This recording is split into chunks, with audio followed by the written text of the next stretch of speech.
అధ్యక్ష, ఇంతకుముందు కేటీ రామారావు గారు మాట్లాడుతూ బీసీ బిల్లులకు వ్యతిరేకంగా గతంలో గోపాల్ రెడ్డి అనే వ్యక్తి గౌరవ ముఖ్యమంత్రి గారు బంధువు కోర్టులో కేసు వేశారని చెప్పారు. దాన్ని విత్డ్రా చేసుకోవాల్సిందిగా సభ తరఫున మీకు విన్నవిస్తూ అధ్యక్ష, గతంలో కేసీఆర్ గారు, నేను 14 శాసనసభలో ఉన్నాను అధ్యక్ష, అప్పుడు సభ అంతా కూడా బీసీల పైన మనం ఒక బిల్లు తీసుకోవాలంటే కూడా తెస్తామని చెప్పి కూడా ఆ ప్రభుత్వం ప్రయత్నం కూడా చేయలేదన్న విషయాన్ని కూడా మీ దృష్టికి తెలియజేస్తున్నాను అధ్యక్ష. గౌరవ కేటీఆర్ గారు గౌరవ ముఖ్యమంత్రిపై చేసిన సత్యదూరమైన వ్యాఖ్యలను రికార్డు నుంచి తొలగిస్తున్నారు.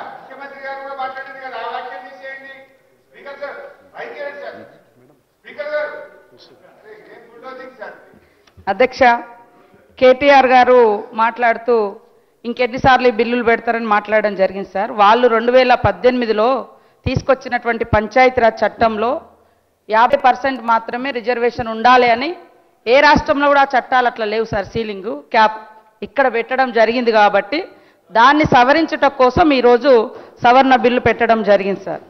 అదే కాకుండా ఆర్థికంగా ఏదో చేస్తారన్నారు. ఆర్థిక, రాజకీయ, సామాజిక అసమానతలు ఉన్నాయి కాబట్టే ఆర్థిక సర్వే చేయించడం జరిగింది.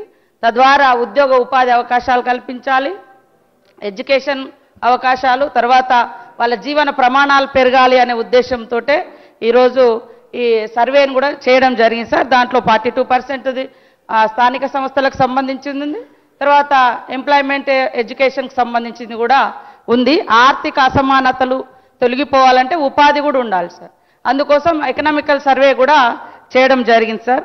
అదే కాకుండా ఆ రోజు 50% సీలింగ్ను మేము పెట్టలేదు, సుప్రీంకోర్టు పెట్టడం మూలంగా మేము అక్కడికి పరిమితమైనం అన్నారు సార్. మేము ఈరోజు ఫైట్ చేస్తూ ఉన్నాం. మరి మీరు ఆ రోజు ఆ కోర్టు తీర్పును సవాల్ చేస్తూ లేదా వేరే రకంగా ఎజిటేషన్ ఏమైనా చేసినటువంటి దాఖలాలు ఉన్నాయంటే ఏది జరగలేదు సార్. కాబట్టి వాళ్ళ ఉద్దేశం ఎట్లున్నదంటే ఈ బిల్లు రాకూడదు అనేది మనసులో ఉంది, ఈ రిజర్వేషన్ జరగకూడదు అనేది. అందుకనే వాళ్ళు కనీసం కులగణనలో కూడా పాల్గొని వివరాలు ముఖాముఖి ఇవ్వలేకపోయినరు. మరి మేము అక్కడ ఉన్నాయి చూసుకోండి అంటే అందరు రాష్ట్రంలో ఉన్న వాళ్ళు అందరూ అట్లనే చూసుకోండి అంటే కులగణన జరిగేదా సార్? కాబట్టి అది బాధ్యతారాహిత్యమైనటువంటి పదాలు సార్. అదేవిధంగా మా సీఎం గారి బంధువులు ఎవరో ఉన్నారన్నారు. కేసీఆర్ గారి కుటుంబంలో వాళ్ళ బంధువులు, వాళ్ళ చుట్టాలు కాంగ్రెస్లో ఉన్నారు, బీజేపీలో ఉన్నారు, ఎక్కడెక్కడో ఉన్నారు.